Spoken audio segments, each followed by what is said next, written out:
Morning, everybody. Today or afternoon.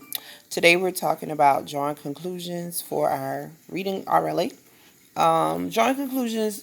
It is kind of a mystery, but not an extreme mystery. It's like putting together the pieces to a puzzle, because when you're drawing a conclusion, you're thinking about all of the things that you've read in the story, and then putting it all together and making that final decision. I don't remember where I got a PowerPoint from, or I would give them credit for it. But we want to go through a couple of things. This one is really simple, and I think it's a good way to help you guys remember how to draw conclusions versus, really having a heart if you're struggling with that particular concept. When we think about drawing conclusions, we're going to think about two things. First of all, what do you know in your head? And what that means is that there are going to be some things that you read in the story, and you're going to start to make assumptions on, because it's going to sound familiar to some everyday life.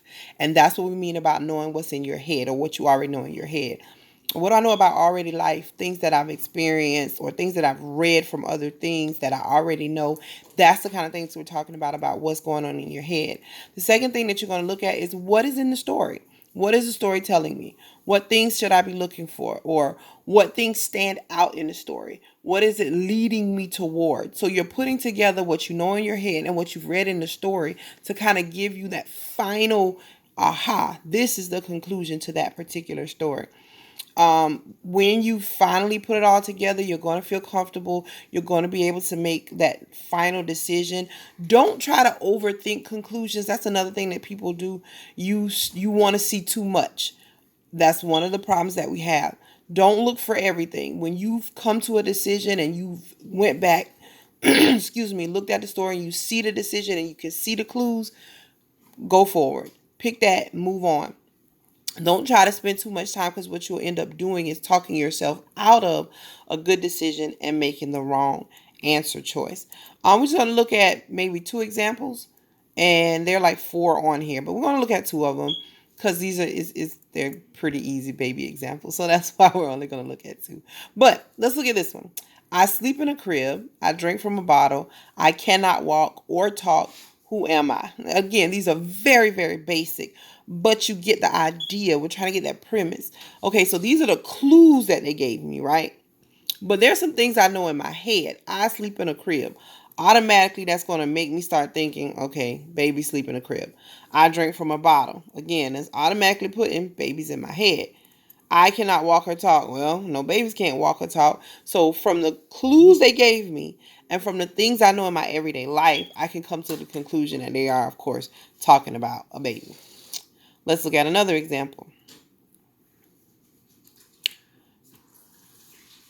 Okay. It says, put me on your feet. I will keep you warm and dry. Wear me when it rains. Okay. So putting stuff on my feet, my common knowledge, I put socks on my feet, I put shoes on my feet. But it also says that it keeps me warm and dry, where socks will keep me warm, but I know they don't keep me dry. So, of course, this is leading me towards shoes. Then it says, wear me when it rains. Well, when it rains, I'm going to wear rain boots. Now, some of you might have said, well, when it rains, I'm going to wear shoes. But again, remember that comment, that knowledge piece comes in. Yeah, I wear shoes, but normally when it rains, people think rain boots. They don't necessarily say just shoes. So that's another thing to look at. Okay, I am going to post this PowerPoint. It has a couple more examples on there that you guys can look at. Again, they're very, very simple, and I know that as we read, our stuff is more complicated. But the idea is, once you get a feel for it, it'll help you to even do the more complicated problems.